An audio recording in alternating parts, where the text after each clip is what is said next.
자, 우리는 성탄 이렇게 하면 재미있는 날, 선물 받는 날, 또 뭔가 좀 친구들하고 한번 즐길 수 있는 플레이셔, 또는 성탄절 날 많은 물건을 팔 수 있어서 떡도 잘 팔리죠, 선물도 잘 팔리죠. 그러니까 기업들이 성탄절을 어떤 기업의 광고 목적으로, 커머셜한 그런 목적으로 성탄절을 이렇게 참 사용하는 것을 우리가 봅니다. 또 어쩌면 회사에 다니는 모든 분들은 연휴의 이 기쁨을 또 빼놓을 수 없는 기쁨이기도 합니다. 왜냐하면 며칠만 걸치면 토요일 이렇게 해서 3, 4일, 5일 정도의 휴일이 딱 우리 앞에 기다리고 있기 때문입니다. 그런데 과연 이 성탄의 의미가, 우리가 예수 그리스도를 주님으로 내 인생의 주인으로 모시고 살아가는 우리들에게 이 성탄의 의미가 과연 그런 것뿐일까? 우리는 오늘 이 시간 그 성탄절의 참 의미를 한번 깨닫는 시간을 좀 가져보고자 합니다. 그 당시만 해도 2000년 전에 당시의 유대 땅에 세 부류의 사람이 등장합니다. 첫 번째 부류의 사람은 바로 누구냐면 그 당시의 서기관들과 제사장들, 즉 오늘날로 말하면 영적 지도자들입니다. 영적 지도자들. 그리고 두 번째는 그 유대 땅을 다스리고 있던 헤롯 대왕입니다. The Herod Great. 그 당시에 헤롯 대왕이 그 유대 땅을 다스리고 있었습니다. 바로 이 유다 왕 헤롯은 자꾸 유대인들이 메시아가 도래할 거라고 그러니까 그것이 그렇게 탐탁지 않았습니다. 왜냐하면 자기가 유대를 다스리고 있는 왕인데 유대인의 왕이 다시 나온다 그러니까 이 정치적으로 이렇게 반갑지 않습니다. 자신의 유익과 어떤 지위 보호를 위해서 나중에 동방박사들에게 그 어디서 태어났는지를 알려다오, 그럼 내가 가서 경배하겠다라고 말했지만 사실은 경배하려고 그러는 게 아니었습니다. 그 유대인의 왕으로 태어날 아기를 죽이고 싶었던 거예요. 어떻게 알 수 있죠? 나중에 이 동방박사들이 알려주지 않고 꿈에 나타나서 천사들이 그쪽으로 가지 마라, 위험하다, 그러니까 다른 길로 해서 자기 고향으로 돌아가 버립니다. 그러니까 그 쏘은 줄 알고 2살 미만의 모든 유아들을 학살하는 대학살극이 벌어집니다. 바로 그의 이름이 헤롯입니다. 그리고 한 부류는 바로 목자와 동방박사들입니다. 그들은 바로 유대인의 그 인류의 메시아, 구원자로 오실 그분 앞에 가서 경배를 드리죠. 목자들도 아무것도 가진 게 없습니다. 그러나 그 배를 따라 와서 그 온 우주의 구세주 되신 그분 앞에 와서 겸손히 경배를 드리죠. 동방박사들은 어쩌면 유대인도 아닙니다. 이방인들입니다. 이방인들인데도 불구하고 유황과 몰약과 이 아주 귀한 그 당시에 이 세 가지 물건을 가져와서 몰약을 드리면서 하나님을 예배하는 것을 볼 수 있습니다. 우리는 바로 이 성탄절을 맞이해서 우리가 그리스도인이라 하면서도 때로는 이 서기관들과 종교 지도자들처럼 가보지도 않습니다. 태어났는데 성경을 많이 보는 서기관들이고 율법학자들이니까 얼마나 구약에 대해서 능하겠어요. 잘 알고 있습니다. 아주 성경 공부를 많이 했어요. 이런 제자 훈련을 많이 받았습니다. 그러나 몸이 움직이지 않습니다. 그 인류의 구세주 자리에 가볼 생각조차도 하지 않는 그런 부류의 사람이 혹시 우리 중에 있다면 얼마나 안타까운지 모릅니다. 헤롯은 어떻습니까? 그는 이렇게 물어서 태어날 것을 알고 있었어요. 그러나 그분을 경배하기보다는 그분을 핍박하는 자리에 섰던 한 사람으로 기록이 되죠. 인류 역사에서 그는 늘 핍박자로 이렇게 등장하게 됩니다. 여러분 안에도 혹시 이 헤롯이 있지 않을까요? 뭔가 알고 뭔가를 권력을 가지고 가진 건 있는데 그 인류의 구세주 그분을 경배하고 예배하고 그분을 따르는 것이 아니라 여전히 내 인생의 왕자, 이 보좌에 내가 왕이 되어서 살아가는 모습을 혹시 우리는 가지고 있지 않은지, 그 보좌 위에 하늘 보좌를 버리시고 아주 낮고 천한 그 자리에 내려오신 그분의 그 어떤 인류를 향한 사랑을 생각하면 우리는 바로 그 우리가 앉아있는 내 보좌의 그 왕의 자리에서 빨리 내려와서 모든 천하 권세를 가진 그분을 그 내 인생의 보좌 위에 앉혀드려야 되는데, 그러지는 못할 망정 전부 인류의 구세주로 오신 그 나이를 2살 아래로 다 남자를 죽여버리는, 어쩌면 우리가 교회를 다니면서도 교회를 회방하고 말씀을 회방하고 예수님과의 어떤 가르침은 전혀 없고 목마름도 없고 기도도 하지 않고 말씀도 보지 않고, 그러면서 어쩌면 교회를 핍박하는 어떤 스탬블링 블락, 어쩌면 걸림돌이 되어서 살아가는 사람이 있다면 혹시 내가 그 헤롯이 아닌가 우리는 한번 돌이켜봐야 합니다. 그렇지만 이름도 없고 정말 알지도 못하는 어떤 그 성경에서 이름도 기록해 놓지 않았습니다. 그러나 그 동방박사들이 와서 바로 아주 귀한 3가지를 그 어린 아기 앞에 경배하는 모습을 드립니다. 이방인입니다. 유대인이 아닙니다. 저와 여러분 아닐까요? 이방인이에요. 우리는 유대인이 아닙니다. 혈통적으로. 그런데도 불구하고 그분께 나와서 골드를 드려요. 그 모략을 드려요.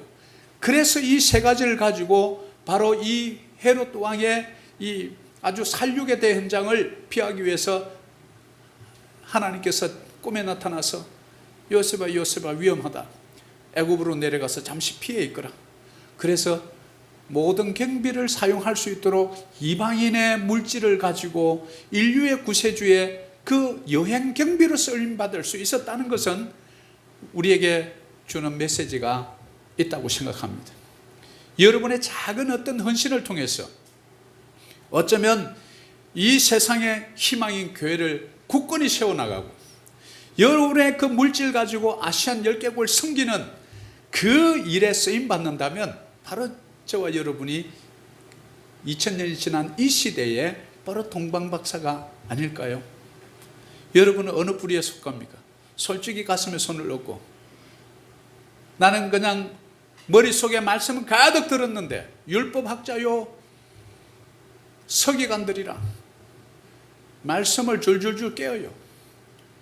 기도도 그냥 6시, 9시, 3시 3번에 그냥 아주 그냥 기도도 잘합니다.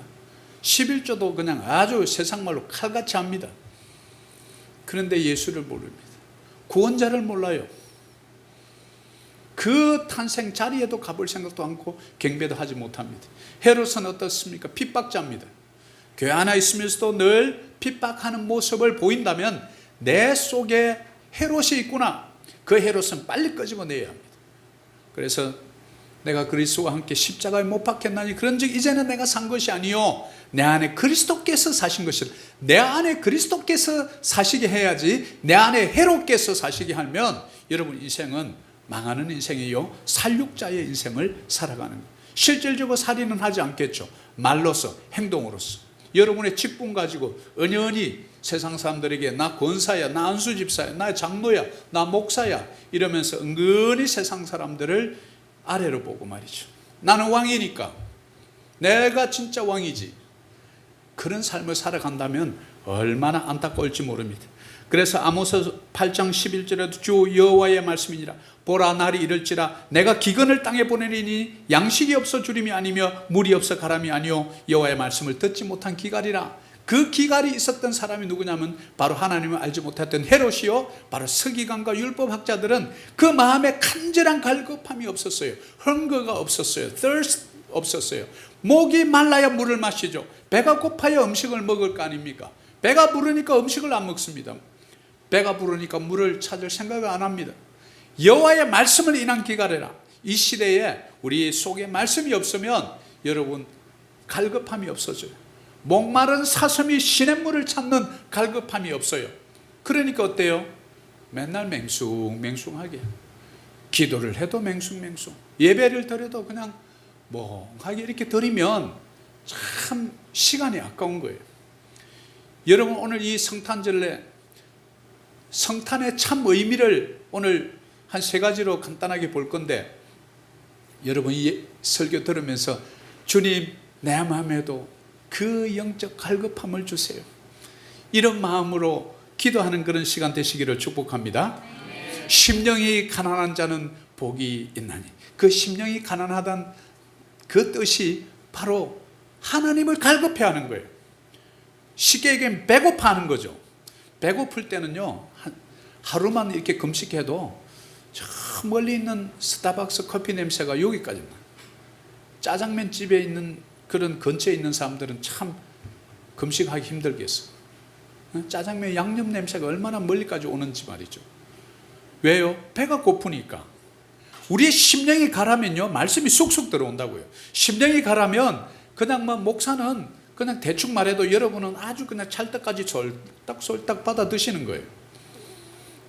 어떤 분들은 목사는 개떡까지 얘기해서 성도들이 찰떡까지 그냥 딱딱 받아 드신다고 그렇게도 얘기를 하던데, 왜요? 심령이 가난하니까. 심령이 가난한 자는 복이 있는 자가 하나님을 볼 것이요. 오늘 이 시간 하나님을 보는 시간 되기를 축복합니다. 그래서 맨 먼저 세 가지 의미 중에 첫 번째는 구원입니다. 왜 오셨는가? 왜 탄생하셨나? 바로 구원입니다. 바로 오늘 읽은 바로 이 주제의 말씀이 마태복음 1장 21절은 아들을 낳으리니 이름을 예수를 하라. 이는 그가 자기 백성을 그들의 죄에서 구원할 자이심이라. He will save his people. He will save his people. Salvation이죠. 바로 구원입니다. 그분이 이 땅에 오신 유일한 목적은 저와 여러분 구원이에요. 다른 거 없습니다. 그리고 요한복음 20장 31절 볼까요? 오직 이것을 기록하면 너희로 예수께서 하나님의 아들 그리스도이심을 믿게 하려 하며 또 너희로 믿고 그 이름을 힘입어 생명을 얻게 하려 함이라. 여기다 보니까 요한복음의 저자인 바로 이 사도 요한이 요한복음을 다 기록하고 21장 마지막을 기록하기 전에 20장 31절에 결론을 내어요. 내가 이 전체 요한복음 20장을 다 기록하는 이유는, 이것을 기록하면 예수께서 하나님의 아들 그리스도이심이라. 그리스도라는 말은 구원자라는 뜻이죠. 그러니까 예수님이 이 땅에 오신 하나님의 아들, 즉 구원자시다. 그것을 너희들 믿게 하려고 내가 이렇게 긴 20장을 썼다. 그리고 또 쓴 것뿐만 아니라 너희들로 반드시 믿고 그 이름 때문에 너희들이 생명 얻기를 원한다. 바로 구원이죠. 그래서 오신 거예요. 아주 단순합니다. 예수님께서 이 땅에 오신 이유, 크리스마스 무슨 판촉 행사에 도움을 주기 위해서 아닙니다. 무슨 산타가 와서 선물 주고 아닙니다. 그렇게 다 이 커머셜한 상업적인 목적으로 이렇게 들어간 거예요. 그런데 그 인류의 구세주 그분은 어디서 태어나셨어요? 말구유에서 초라한 모습으로 그렇게 오셨다고요. 이렇게 우리가 아는 것처럼 아주 화려한 선물 받고 아주 그냥 치장을 하고 이거 아닙니다. 그분의 목적은 저와 여러분의 영혼 구원이었어요. 그래서 감사한 거예요. 그래서 그 감사를 우리가 선물로서 이렇게 나누는 그런 마음을 우리가 잊어버리면 선물은 사실은 의미가 없어져요. 하나님, 내 영혼을 구원해 주시려고 이 땅에 오신 하나님의 아들 구원자 예수 그리스도, 그 구원이 너무 감사해서 이 감사를 주님께 표현하는 방법이 예물과 감사 헌금과 11조와 여러 가지 있지만, 그래도 내 곁에서 같이 예배하는 우리 성도들에게 작은 선물 하나라도 주어서 우리 구원이 감사하지요. 영원히 사는 것을 받았으니 세상이 줄 수 없고 권력이 줄 수 없고 명예가 줄 수 없고 백만장자도 가질 수 없는 영원한 구원을 가졌으니 얼마나 감사합니까? 라는 마음으로 선물을 우리가 주고받을 때 성탄의 참 의미를 되찾는 그런 계기를 우리가 만들어 간다고 저는 믿습니다. 마태복음 28장 19절에도 그러므로 너희는 가서 모든 민족을 제자로 삼아 아버지와 아들과 성령의 이름으로 세례를 베풀고, 뭐죠? 너는 가서 모든 민족 제자로 삼는다는 게 뭐죠? 복음 전하라는 거예요. 복음 전하라는 거, salvation, 구원을 너희들만 누리지 말고 내 주위에 있는 친척, 형제, 자매들, 회사에 같이 근무하는 동료들, 아는 지인들, 내 고객들, 그들에게도 그 구원을 나누어 주라. 너만 독차지하지 말고, 너만 천국 간다고 맨날 좋아하고 싱글벙글 그냥 좋아하지 말고, 나는 세상의 모든 무거운 짐을 다지고 무거워 죽겠는데 너는 어째 그렇게 항상 기쁘노? 그 비밀을 나도 좀 알고 싶소. 그 무거운 짐이 뭐냐면 나에게도 좀 그런 분을 소개해 주시오. 이런 뜻이에요. 그래서 미소 짓고 그래서 우리가 다가가야 돼요. 그리고 관계를 자꾸 만들어야 돼요. 인사라도 자꾸 한 번 더 하고요. 저도 이 엘리베이터 타면 항상 말을 자꾸 걸어줘요. 왜요? 그럼 한국 목사라고 해서 근엄하게 막 이렇게 하는 분이 아니구나. 늘 우리에게 이렇게 인사해주고 뭘 이렇게 웃어주고 그러는구나. 그래 다음에 언제 우리 현지 교회라도 한번 올 거 아니에요. 자꾸 여러분들 미소를 주고, 전에 한번 그랬잖아요. 대칭, 미소 짓고 인사하고 대화하고 칭찬하라. 그러면요 관계는 쌓이거든요. 바로 그래서 예수님께서 이 땅에서 오신 거예요. 자, 두 번째는 왜 오셨냐? 바로 임마누엘 되어 주시려고. 마태복음 1장 23절에 보라 처녀가 잉태하여 아들을 낳을 것이요 그의 이름은 임마누엘이라 하리라 하였으니 이를 번역한즉 하나님이 우리와 함께 계시다. 자, 그러면 이 땅에 우리를 구원해 주시고, 자, 구원되었으니까 끝, 이게 아니고 여러분이 구원이 완성되는 영화의 단계, 즉 천국에 들어가는 그 시간까지 우리 하나님인 저와 여러분에게 바로 내가 너와 함께하는 임마누엘 하나님 되어 주겠다라는 그 약속 때문에 이 땅에 오신 거예요. 아멘이시죠? I will be with you. God with us. 하나님이 나와 함께 하신다는 자각을 하면서 살아야 돼요. 하나님이 나와 함께 한다고 생각하면 몰래 숨어서 막 안 볼 때 술을 그냥 퍼지게 마시고 못된 짓 하고 마약에 손대고 다른 여자와 unfaithful relationship 하고 이렇게 할 수 있어요? 할 수 없습니다. 나와 하나님이 함께 하신다는 생각을 못하니까 그렇게 하는 거예요. 죄 짓는 시간들이 주로 어두운 시간에 밤에 일어나요. 왜? 빛 대신 그분을 떠나버리니까 죄가 온 거예요. 하나님이 나와 함께 하신다, 이것 임마누엘 하나님, 바로 이것 때문에 예수님께서 이 땅에 2000년 전에 바로 그 베들레헴에 오셨다는 거예요. 이걸 우리는 잊으면 안 됩니다. 이것이 바로 이사야서 7장 14절에도 이미 약 600년 전에서 700년 전 사이에 이미 예언이 되었어요. 그러므로 주께서 친히 징조를 너에게 주실 것이라. 보라 처녀가 잉태하여 아들을 낳을 것이요 그의 이름을 임마누엘이라 하리라. 이 말씀에서 마태복음 1장 23절을 따온 거예요. 그러면 임마누엘 되어 주시려고. 첫 번째는 뭐죠? 살베이션. 두 번째 임마누엘. 우리에게 함께 해 주시는 것. 결코 내가 너를 버리지 아니하고 너를 떠나지 아니하리라. 얼마나 많은 약속들이 성경에 있는지 몰라요. 왜? 자꾸 인생들이 잊어버리니까 자꾸 리마인드 시켜줍니다. 나는 임마누엘 하나님이 알았지. 나는 임마누엘 하나님이 너 눈에 보이지 않아도, 너 손에는 잡히지 않아도, 귀에 들리지는 않아도 나는 영이기 때문에 보이지 않는 존재야. 마치 공기가 이곳에 탄소와 질소와 이런 산소가 있지만 눈에 보이지 않지 않습니다. 그런데 어떻게 알죠? 여러분 숨 쉬고 있으니까 알죠. 바람이 불어도 보이지 않습니까? 그런데 어떻게 알죠? 나뭇잎이 흔들리는 거 보면 알지 않습니까? 하나님이 계시지 않는다고 많은 사람들이 얘기하죠. 여러분도 왜 예배할 때 눈물이 납니까? 제가 여러분에게 돈 1,000원 주면서 한번 울어보세요. 내가 10,000원 더 줄게. 이렇게 한다고 눈물이 납니까? 안 납니다. 내 마음속에 영적 터치가 일어나지 않으면 절대 눈물이 나지 않아요. 하나님의 임재를 늘 느끼면서 살아가시는 저와 여러분 되시기를 축복합니다. 신명기 31장 6절에도 너희는 강하고 담대하라. 두려워하지 말라. 그들 앞에서 떨지 말라. 이는 네 하나님 여호와가 그가 너와 함께 가시며 그가 너와 함께 가시며 결코 너를 떠나지 아니하시며 버리지 아니하실 것이며. 이 뭐죠? 임마누엘이에요. 내가 너와 항상 함께 간다는 거예요. 그리고 너를 떠나지 않는다는 거예요. 그리고 버리지도 않는다. 버리는 거는 언제 버리죠? 기분 나쁠 때, 더러울 때, 상종하기 싫을 때 버리잖아요. 그럼 우리 하나님 우리를 절대 더럽게도 안 보고 싫게도 안 보고 우리를 나쁘게도 안 보는 거예요. 왜? 우리가 의인이 되었으니까. 우리의 이 실존, 우리의 현재 모습은 하나님 앞에서는 거룩하지 않을 수 있어요. 그러나 하나님이 이미 예수 그리스도의 보혈로 우리를 머리끝부터 발끝까지 싹 씻어주셨기 때문에 우리를 어떻게 보시냐 하면 이제 의인으로 보신다는 사실. 그래서 하나님의 자녀가 이미 된 거예요.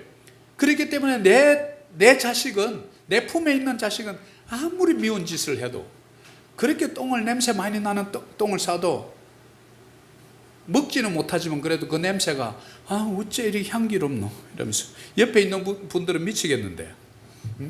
왜 그래요? 내 자녀니까. 하나님의 자녀니까 의인으로 항상 봐준다는 거예요. 존재론적으로는 여러분 아직까지 완전한 죄인에서 벗어나지 못했어요. 영화의 단계까지 못 갔기 때문에. 그렇지만 하나님께서 우리를 전부 하나님의 자녀 삼았다는 것은 뭐냐면, 여러분들이 이제 세례받고 영접하고 세례받으면 하늘 천국 생명록의 Book of Life, 거기에 여러분 이름이 딱 적히는 거예요. 그러면 여러분 이제 하나님의 자녀가 된 거예요. 이것이 얼마나 감사한지. 하나님의 자녀 살베이션, 이 구원뿐만 아니라 보너스로 내가 너 떠나지 않겠다, 항상 함께 하겠다, 너 버리지도 않겠다, 이 약속을 준 거예요. 같은 말을 3번이나 써놨어요. 너와 함께 가겠다, 버리지 않겠다, 떠나지 않겠다. 확실한 확신을 얘기해요. 절대로 너희들이 잊어서는 안 되는 것이, 나는 God of Emmanuel, 나는 항상 너희와 함께 하시는 임마누엘이라는 것을 너희들이 잊지 않았으면 좋겠다. 이것을 우리에게 알려준 거예요. 세 번째입니다. 세 번째는 마태복음 1장 22절인데요. 이 모든 일이 된 것은 주께서 선지자로 하신 말씀을 이루려 하심이니 이르시되.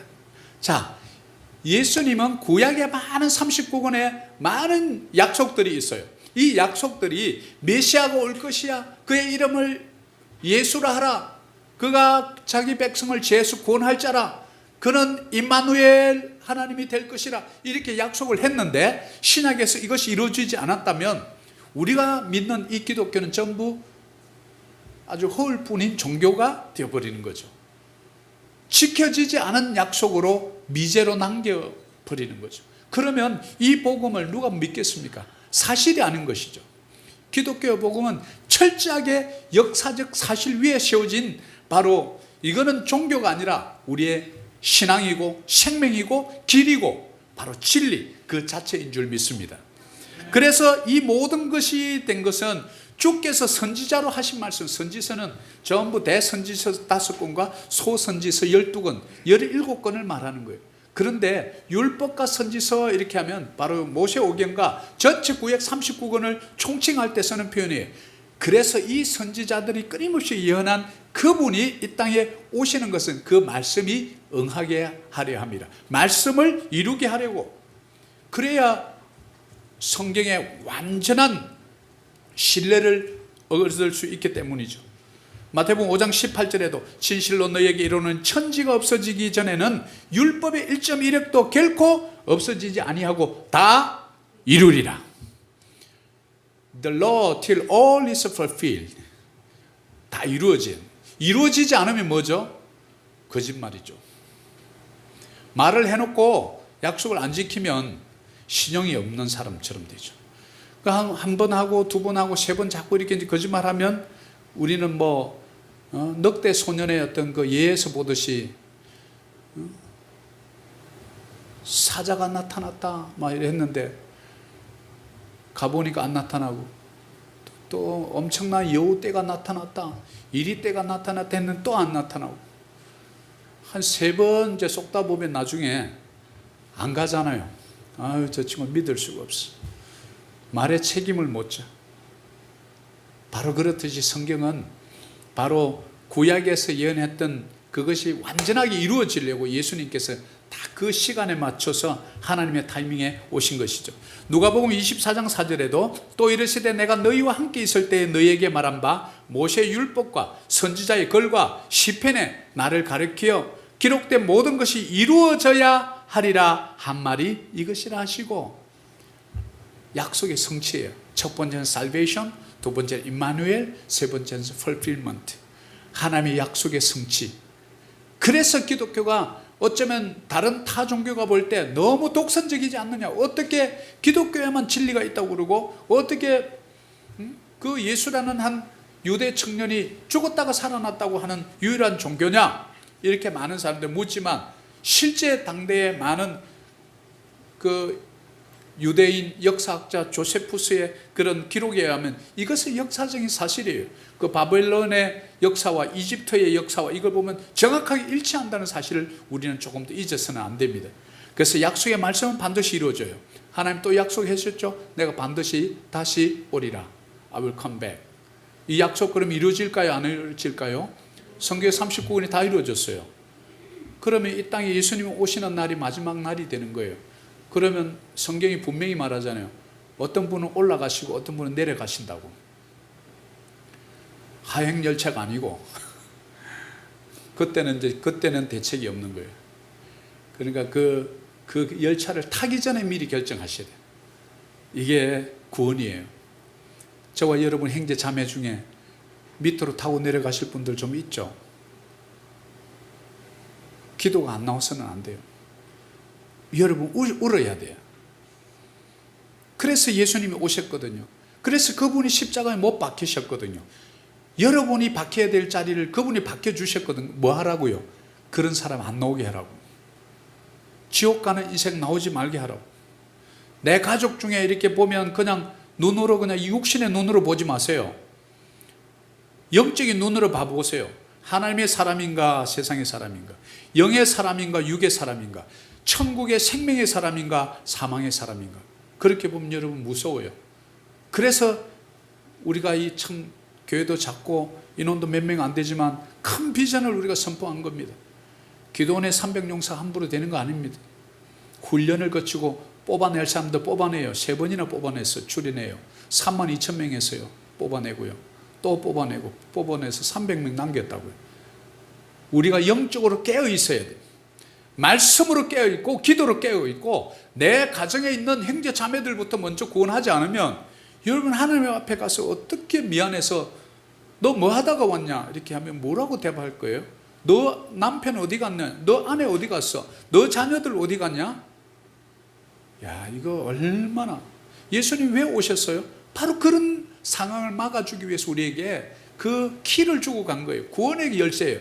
그래서 뭐라고 그러냐면 마태복음에도 보면 저 16장 17절에 보면 주는 그리스도시요 살아계신 하나님의 아들이시니다라고 멋진 그 고백을 하기 전에 베드로야 내가 천국 열쇠를 내게 주느니 너희가 땅에서 매면 하늘에서 매일 것이요 땅에서 풀면 하늘에서 풀리리라.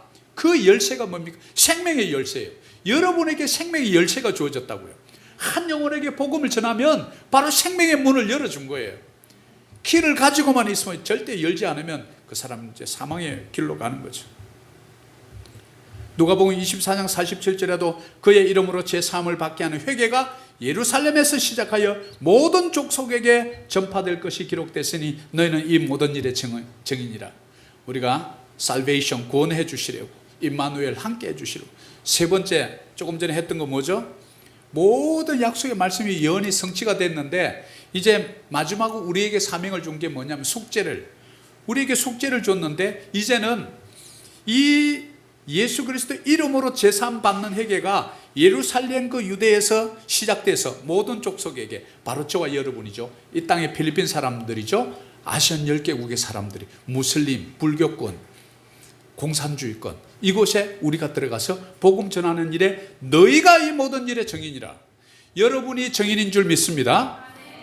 또 증인이라 이러면 또 고개 숙이고 자기는 증인 아닌 것처럼 옆에 있는 분만 증인이에요 저는 안 해요 뭐 이러지 마시고 너희는 이 모든 일의 증인이라. You are witnesses of these things. 그래서 우리는 이제 증인으로서 삶을 살아가는 거예요. 이것을 좀 깨달으라고 성탄주를 줬는데 막 그냥 먹고 마시고 먹마장시 먹고 마시고 장가가고 시집가는 거 이거 외에는 그냥 없어요. 우리 그리스도인들이 이참에 우리 아까 집사님 기도한 것처럼 오히려 성탄에 우리가 회개하고 오히려 내가 한 해를 돌아보면서 예수님의 이 구원에 걸맞는 행동했는가? 한 영혼이라도 복음 전했던 적이 있는가? 내 입을 열어서 예수를 아냐고, 혹시 영접하셨냐고, 세례 받았냐고, 우리 교회로 오시라고 이런 거 한 번이라도 해보셨냐 이 말이에요. 임마누엘 내가 힘들고 눈물겹고 탄식이 나올 때 하나님이 나와 함께 계신데 무슨 소리? 나 죽지 않습니다. 나는 죽지 않고 살아서 하나님께서 내 인생에 행하신 이 모든 일을 내가 사람들에게 선포하고 간증할 건데 왜 죽어요? 안 죽어요. 못 죽습니다. 이런 임마누엘 신앙. 세 번째, 이 성경의 말씀 확실한 진리다. 모든 이 약속의 말씀은 반드시 성취된다. 그리고 그분이 요한계시록을 통해서 이 땅에 다시 오고 생명의 길, 사망의 길이 반드시 우리에게 놓여진다는 그 사실을 믿고 우리 자녀들에게 우리 주위의 이웃들에게 부지런히 마지막으로 바로 예루살렘에서 시작된 이 회개와 구원이 땅끝까지 우리 조국 대한민국을 휩쓸고 정말 처음 불교 500년의 역사 가운데 지금 이제 1200만 그리스도인이 나왔다는 것은 얼마나 놀라운지. 바로 필리핀 땅도 80% 이상이 85%가 캐톨릭 신앙인데 제대로 예수를 몰라요. 왜 우리 이런 교회를 많고 많은 교회 중에서 여러분 이 교회를 세워주셨을까요? 그거 전하라고. 결론을 맺습니다. 성탄절의 참 의미, 바로 백성을 죄에서 구원하시기 위해서 살베이션이죠. 임마누엘 되어주시기 위해서 임마누엘이죠. 구약의 모든 예언의 성취, fulfillment of the Old Testament. 그리고 네 번째는 gospel preaching, 바로 주의 복음을 세상에 전하라. 바로 성탄의 의미는 이 네 가지. 첫 번째 뭐죠? salvation. 두 번째는 임마누엘. 세 번째는 예언의 성취. 네 번째 이 복음을 가지고 이제 세상으로 가라. 가서 누구에게? 가장 가까운 사람부터. 그래서 항상 한국 사람 근엄하게 이렇게 써도 항상 물어봐야 돼요. 혹시 천국 갈 준비되어 있으시나요? 자꾸 이렇게 물어요. 처음에는 기분 나쁘게 생각해요. 그런데 그 근원적인 갈급은 있거든요.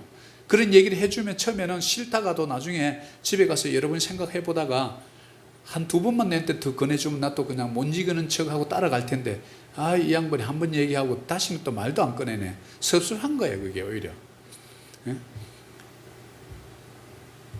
여러분이 하나님이 귀한 성탄의 제 의미를 해석해서 많은 사람들에게 진짜 기쁨을 주는 이 시대에 성탄의 기쁨이 바로 여러분 자신들이 되기를 축복합니다.